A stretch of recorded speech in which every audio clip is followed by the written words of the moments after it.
आज 26 नवंबर है और राष्ट्रीय स्तर पर संविधान दिवस मनाया जा रहा है। संविधान दिवस मनाने की शुरुआत वर्तमान भारतीय जनता पार्टी की सरकार ने किया है। भारतीय जनता पार्टी जो कि धर्म आधारित राजनीति में विश्वास रखती है, जो धर्म तंत्र पर विश्वास रखती है, जो हिंदुत्व की राजनीति करती है, वह कई बार देशभक्ति के नाम पर या राष्ट्रवाद के नाम पर ऐसी चीज़ों का भी समर्थन करती है जिसको वास्तव में वो नहीं मानती है। जैसे कि वो तिरंगे के नाम पर भी राजनीति करेंगे और वे तमाम प्रतीकों के नाम पर राजनीति करेंगे, वे संविधान के नाम पर भी राजनीति करेंगे, जबकि वास्तव में जो उनकी मूलभूत भावना है, क्योंकि जो धर्म तंत्र है वह तो कभी भी लोकतंत्र का समर्थक होता ही नहीं है। और इसका प्रमाण ये है कि जो संवैधानिक संस्थाएं हैं भारतीय जनता पार्टी के शासनकाल में, वो तरह तरह से अपमानित हो रही हैं, उनका महत्व तरह तरह से गिराया जा रहा है। और इस संदर्भ में हमें जान लेना होगा कि भीमराव अंबेडकर ने क्या कहा था। संविधान बनने के बाद भीमराव अंबेडकर ने कहा था कि कितना भी अच्छा संविधान आप बना लें, अगर उसको लागू करने वाले अच्छे नहीं हैं तो संविधान बेकार हो जाएगा।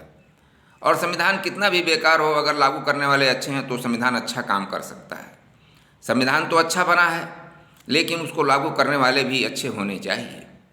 आज जो हम देख रहे हैं भारतीय जनता पार्टी की जो हिंदुत्वपरक जो राजनीति है, जो सांप्रदायिक राजनीति है, जो धर्म तंत्र की ओर बढ़ रही है, वास्तव में कभी भी जो धर्म तंत्र है यह लोकतंत्र का समर्थक नहीं हो सकता है। लोकतंत्र में प्रभुत्व शक्ति जनता के हाथों में होती है।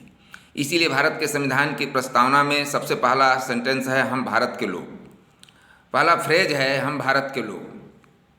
तो धर्मतंत्र जो है भगवान का नाम लेकर के, देवी देवताओं का नाम लेकर के अंततः जनतंत्र को समाप्त करने की प्रक्रिया में चलता है। और उसका हम प्रमाण देख रहे हैं कि आज संवैधानिक संस्थाएं जो हैं वो कमज़ोर होती जा रही हैं। सबसे पहले तो वो लोग तरह तरह से अपनी सांप्रदायिक राजनीति को हवा देते हैं।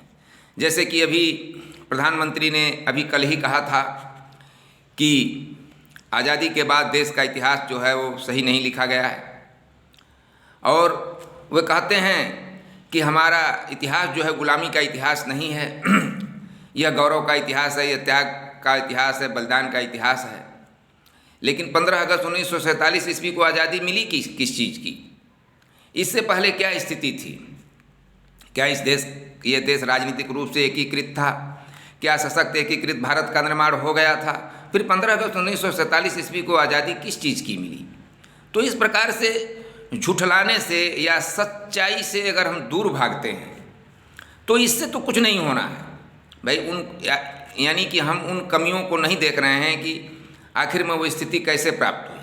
आज इस देश का अगर राजनीतिक एकीकरण हुआ है तो वह आधुनिक लोकतंत्र के सिद्धांतों के आधार पर हुआ है, और वो गांधी, नेहरू, पटेल के सिद्धांतों के आधार पर हुआ है, जो कि आधुनिक लोकतंत्र के सिद्धांतों में विश्वास रखते थे। हमको ये जान लेना होगा कि बिना धर्मनिरपेक्षता के कभी भी सच्चे लोकतंत्र की स्थापना नहीं हो सकती है, और बिना लोकतांत्रिक ढांचे के इस विशाल देश भारत को एक सूत्र में नहीं बांधा जा सकता था।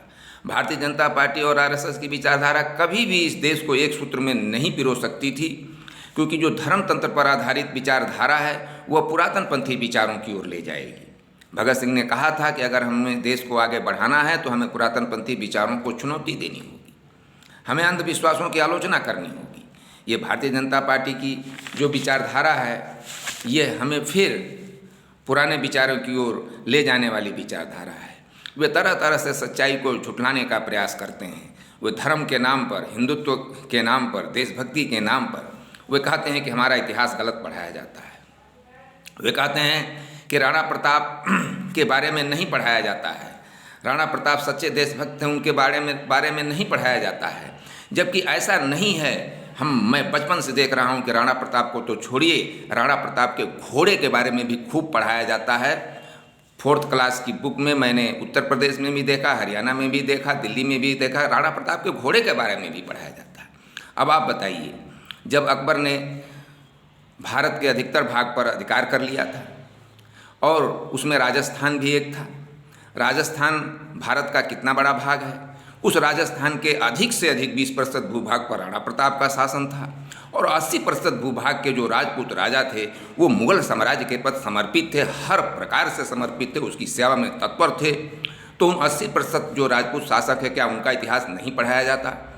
क्या भारत का पूरा इतिहास छोड़ करके बंगाल का, बिहार का, उड़ीसा का, उत्तर प्रदेश का, मध्य प्रदेश का, महाराष्ट्र का, आंध्र प्रदेश का सब इतिहास छोड़ करके केवल राणा प्रताप का इतिहास पढ़ाना ही सच्चाई होगी? अगर हम सच्चाई से मुख मोड़ेंगे तो हमें कुछ भी नहीं मिलना है। सत्यमेव जयते का सिद्धांत उपनिषद का सिद्धांत है, ये हमारी भारतीय संस्कृति का सिद्धांत है।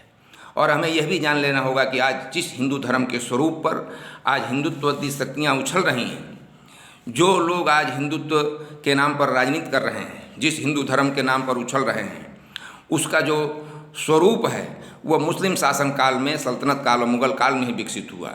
जो ये भक्ति युग था और जो हमारा ये वर्तमान धर्म, हिंदू धर्म का जो स्वरूप है, उसी काल में विकसित हुआ। उसी काल में एकेश्वरवाद और भक्ति की परंपरा विकसित हुई और बाह्य दिखावा, ढोंग पाखंड का विरोध किया गया और निश्चल होकर के भक्ति करने का उपदेश दिया गया।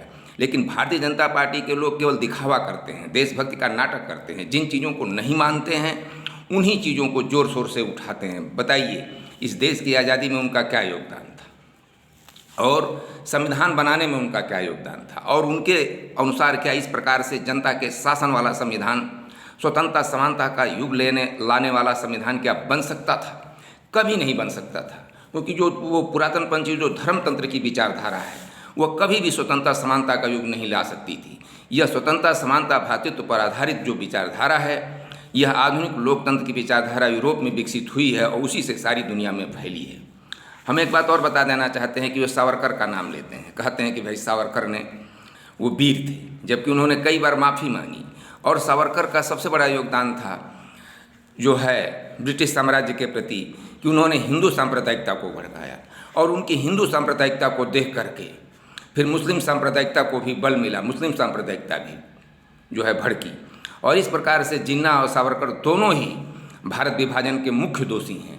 लेकिन ये लोग जो है झूठ मूठ का आरोप लगा करके नेहरू को अलग करके, पटेल से नेहरू को अलग करके और नेहरू को मानते हैं कि ये भारत विभाजन के दोषी हैं, जबकि नेहरू और पटेल एक थे। तो इस प्रकार से अंधविश्वास फैलाने से, अज्ञान फैलाने से, झूठ फैलाने से इस देश का भला नहीं होना है। न तो देशभक्ति बढ़ेगी और न इस देश के राजनीतिक और सांस्कृतिक अस्तित्व के लिए ये अच्छा है। तो अच्छा तो यही है कि हम संविधान की मूलभूत भावना के आधार पर काम करें, संवैधानिक संस्थाओं को मजबूत करें और संविधान की जो मूलभूत भावना है, यानी जो धर्मनिरपेक्षता है, जो समाजवाद है और जो जनता के शासन की भावना है, उसका आदर करें।